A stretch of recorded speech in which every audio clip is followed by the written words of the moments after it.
changing times calls for changing lifestyles. And so our lifestyles have changed to simplify and to be able to spend more time with our kids. So it was more possible to have things like more animals and put more energy into the land. And the more you do that, the more you fall in love with it. And the more you get your fingers in the soil, the more endorphins rush through your head, and you get excited by all of that. And that really spurred on this whole other creative endeavor. So about 5 years ago. This is Peak Moment. We are living at a peak of human innovation, information, wealth, and health. But we're also at a peak of population and consumption, with rising temperatures and declining resources fueled by cheap oil and gas. Peak Moment Television, bringing you examples of positive responses to energy decline and climate change through local community action. Hi, welcome to Peak Moment. I'm Janaea Donaldson. On this lovely, drizzly day in Western Washington, I am at Inspiration Farm with a steward and co-creator of Inspiration Farm, Brian Kerkvliet. Thanks for coming. For joining me here for this. Yeah, it's a pleasure. You started out not as a farmer. Tell us how you got to being here and doing what you're doing. Well, I started out, depends how far back, but have been an artist, a glass artist, for about 30 years, and met my wife about 17 years ago, and she had a business and I had my glass art business, and we were looking for a bigger place, and we found this lovely piece of property and had all the requirements that we needed as far as buildings and studio space, and we moved here and founded Inspiration Farm about 16 years ago. But that's a farm, and you were doing glass. That's so right. How did that fit together? Well, we called it Inspiration Farm because we wanted to cultivate creativity. And so it was more from a visual arts base.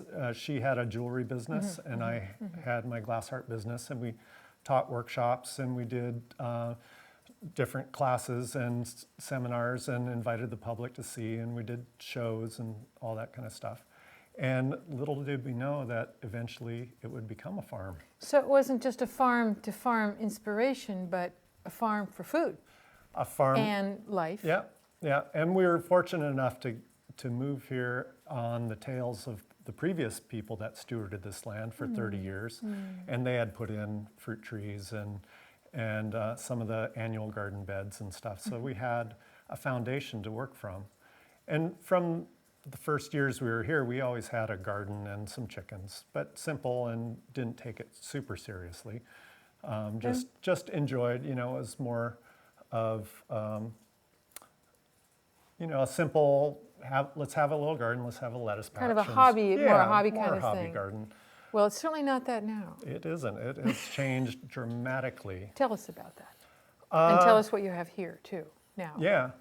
Well, goodness.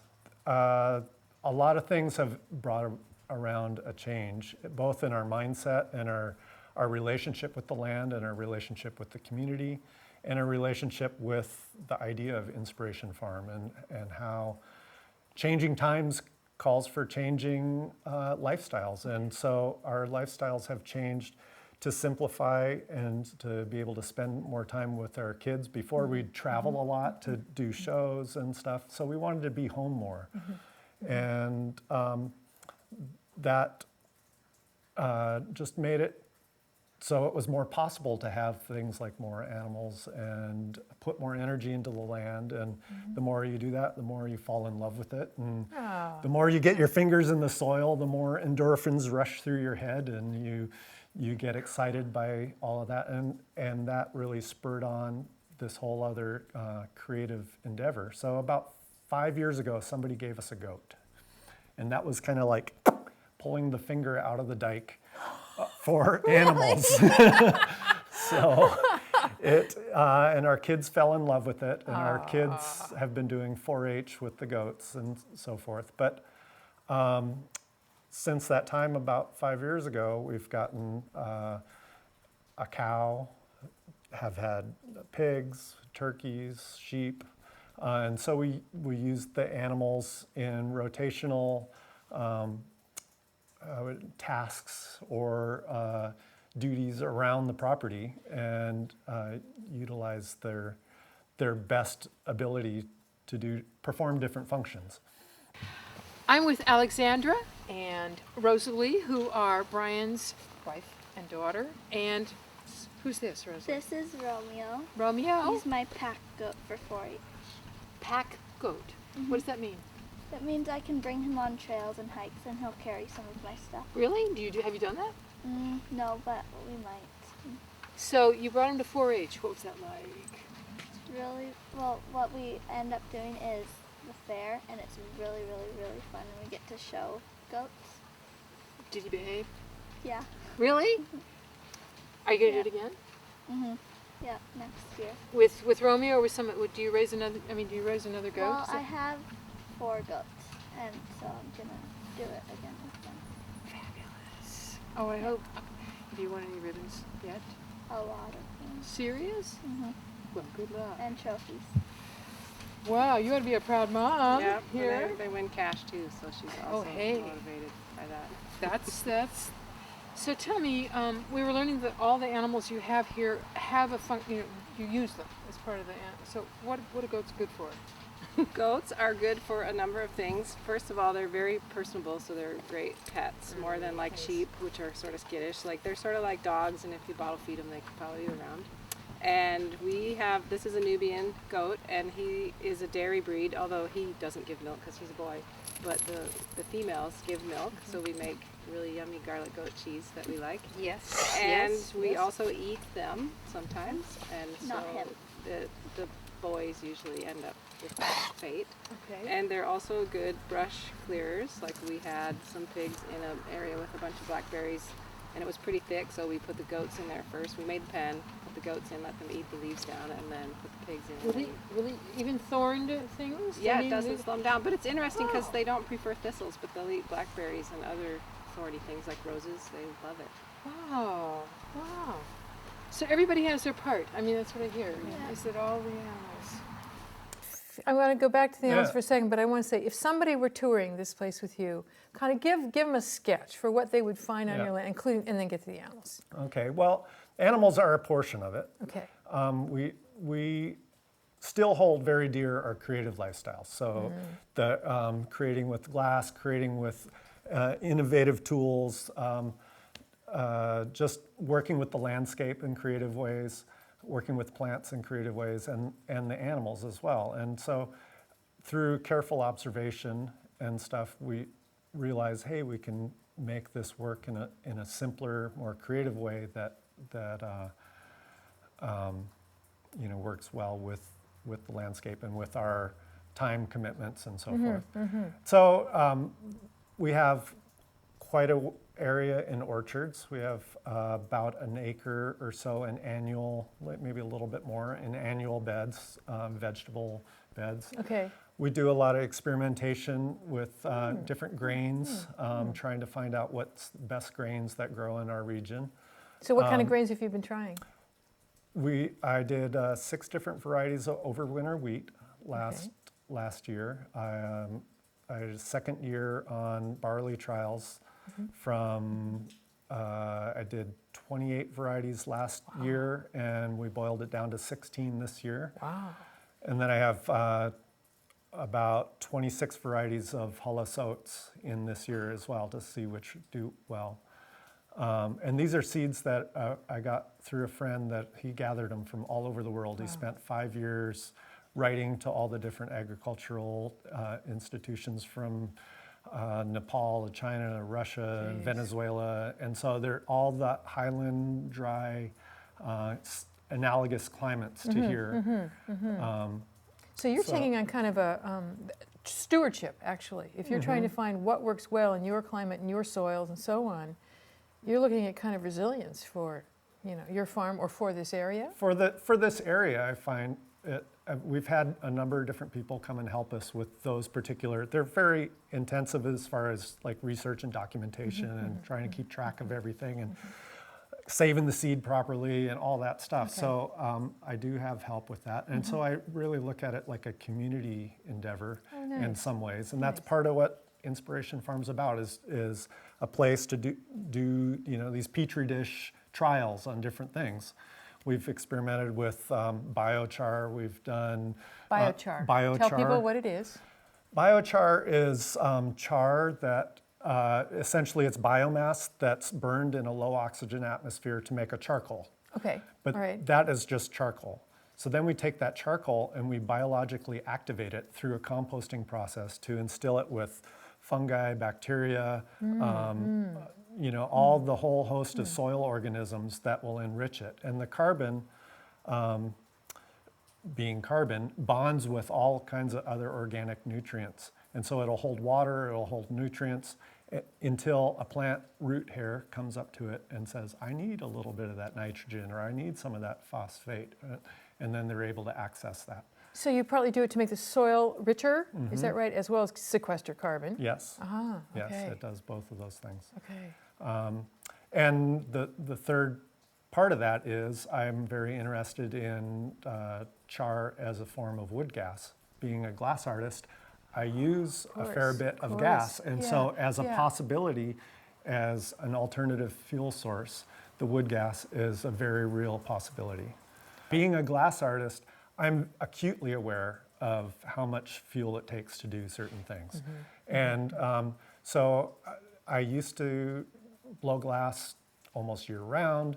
That takes a lot of gas to run a glass furnace. So I have changed my mode of working. So I work only in the winter months when I'm not out on the land farming. So I've cut down a lot of my fuel use just through my practices and my intensive artistic endeavors. In those cold winter months, I can snuggle up to my furnace and get my creative spirit flowing and all of that. Nice. Aside from, I redesigned my furnace about 4 years ago. It's essentially saved me over 75% of my previous fuel bill because I designed a super high efficiency recuperating system. Fabulous. So that's creativity in action. That's I mean, it. that's That's essential to your life. Yeah. Sorry. So that just awareness flows over into all the other stuff that we do here on the farm of like, how can we get by with the most efficient way possible to get the job done? And so is it a timing thing, or is it choosing a right tool? Is there tools out there? Or if there isn't tools out there, is there a way we can design something that'll work easier and most efficiently? I remember you said that to us when we visited the animals, and we say it now, and we'll see the animals. It's like you're choosing to have the animals do some of that work for you. Yeah, like, exactly. Give us an example. For example, ducks love to eat slugs. And so we have our slug posse. We have about 6 ducks, and they cruise around and they eat slugs from all around the paths and around the garden beds and stuff. And there's times where they shouldn't be certain areas. They cleaned off a few blueberries off of our, last blueberries off our patch. But, it's a small price to pay for a slug posse that goes and eats all the slug eggs, all the baby slugs, and they just, I don't know how they do it, but they do an amazing job. And because we use a lot of mulch on the beds, their mulch tends to harbor slugs, and they do an amazing job taking care of that. Pigs are another excellent example. Pigs are natural rototillers. If you have a blackberry patch or noxious weed problem, you can pen pigs around there, and they will just clear out all the root balls out of that area in a very short amount of time. Berries are the toughest. Yep. Wow. So Yep. the berry diggers. Yep. So And then fertility from our cow and her 2 calves just makes this place really what it is. It took us a long time to decide to get a cow because it's a big commitment to have a milk cow. We have 1 Jersey milk cow, and she came with a calf. And then we've bred her for the last couple of seasons, so she has 2 calves now. And with the three cows, that we do rotational grazing, so they mow the grass, they create fertility in the field. Our pooping, yeah. right? So our fields have never looked better than they do right now by having the animals on there. And then all of the bedding and the manure and stuff from when we have her closer in during the winter months. We don't let her out on pasture in the winter months. So we have her closer in, we're able to harvest that and then make amazing composts that we spread throughout our annual beds. So you've got grasses, which they eat in the summer, spring and summer, and then when they come in, those grasses become mulch. Is that what you're saying? No, their bedding? manure becomes mulch. Oh, and right. then, Sure. Okay. I mean, right. it becomes compost rather. Okay. And we also use hay and stuff in the barn for her bedding, so she's not on concrete or on dirt. Okay. And then, that gets soiled, and then we pull that out, and then that we use in the compost as well. But aside from all of that, by grazing the fields, it actually sequesters carbon in the soil, because every time the grass is cut off, either with a scythe or by a cow's grazing or a sheep or any other animal, there's a certain amount of root slough that dies off underground, okay. All right. and that becomes sequestered carbon in the soil. So really what I hear is the animals do some of the work for you, like with blackberries, but you're not tilling the soil. You're just keep building it by keeping it planted. Exactly. And keeping the animals in Exactly. there. Wow. Exactly. Okay. And we're able to overseed little bits, introduce some new pasture mix and stuff in the spring when there's frost heave. It Yeah. pushes the soil up and it allows new seed to get a foothold into that. It's just amazing. I hear this wonderful story of creativity, sort of every little corner that that you were playing with it. I mean, this delight that I hear. No, it's so complex, and there's so many different facets. It's a delightful challenge to try and think it all through, and how is everything tied together, and how can you just add that little bit of assistance that makes it flow even more smoothly. That's interesting. Not invading, not sort of over dominating, but you're talking about just boosting little things. What a beautiful attitude. I mean, it feels to me like the harmony that we can feel out here as we visit it. It feels there. So some of the overlying principles that we try and incorporate here are permaculture principles of land water management. So water harvesting through building swales and doing keyline design. Wait, tell me what a swale and a keyline are. Okay. Just brief. Basically, a swale is a slight depression and a slight rise on the downhill side. So a depression on the uphill side of a slope and a rise on the downhill side. And in a rainy day like today, that surface water falls and gets trapped in that swale. So the swale is on contour of the so it's topography. about level, so it stays kind of level, and you're just holding water? You're holding that water, and it allows that water to, the saying in permaculture is catch it, spread it, and sink it. And so you're catching the water, you're spreading the water along the landscape, and you're allowing that water to sink into the soil.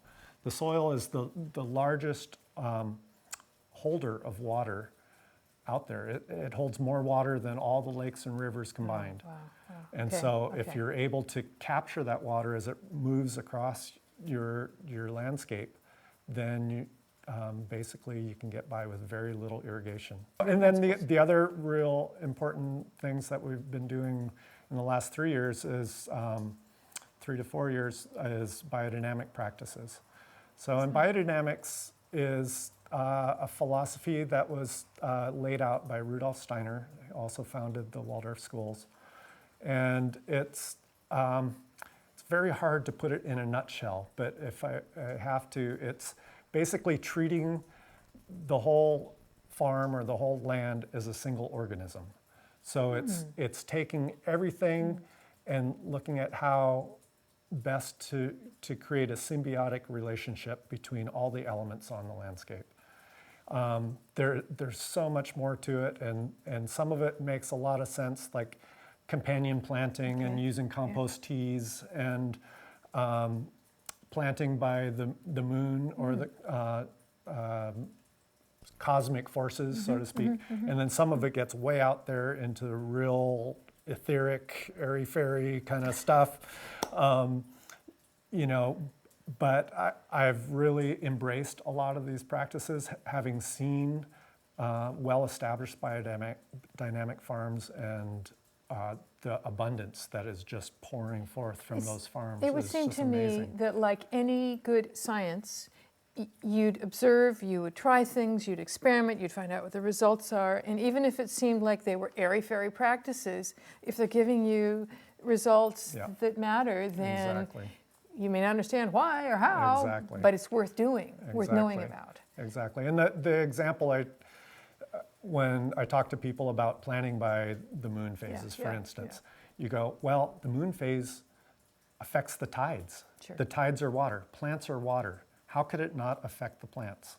Even way inland, and you're not inland, you're really close to the ocean. But well, and it shouldn't anywhere. matter. The moon traverses our Of heavens. course, of course. Think about the gravity pulls water. Of Yeah. course. I mean, there's got to be physics So that back that's this it. up, right? That's it. Right. So, and you know, I've seen it time and time again.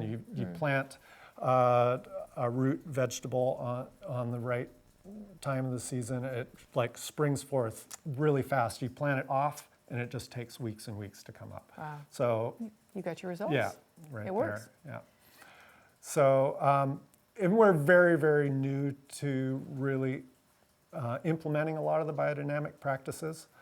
But there's so much to it, and a lot of them are so very subtle. So we're just taking our baby steps. But one of the first big steps to that path was getting a cow. A cow is the key to a lot of the biodynamic practices because have you heard of the holy cow? Holy cow! Or Of holy course, shit. sure. No, it's true.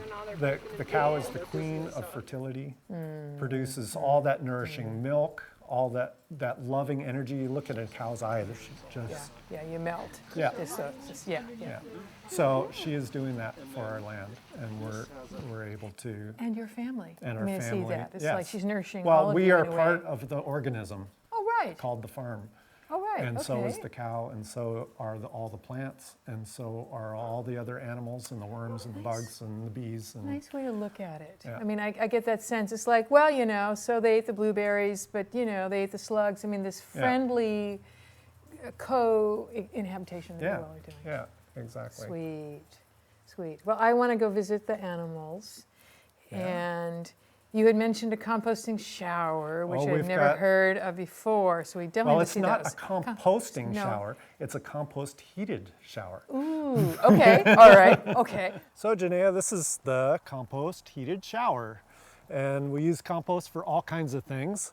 And as you can see here, the temperature is about 141 degrees in And there. I see steam. There's steam coming off. So tell us what's under here. This is a mixture. It's called a lasagna compost method, where you layer browns and then green materials, and then we have buttercup manure, our cow manure, manure, okay. and then more browns and more greens, and so on and so forth. And then we use bacterial inoculant. That's part of the biodynamic preps, and that is like a yogurt culture. It puts in all the bacteria and the enzymes and nematodes and fungal communities that help this heat up. Okay, all right. They're all good stuff All right, because yeah. compost that heats up over 130 degrees kills off any pathogens and any kind of bad bacteria. Only the good bacteria can survive those temperatures. So that's the compost part of this. Yeah, this is actually bacterial sex is heating up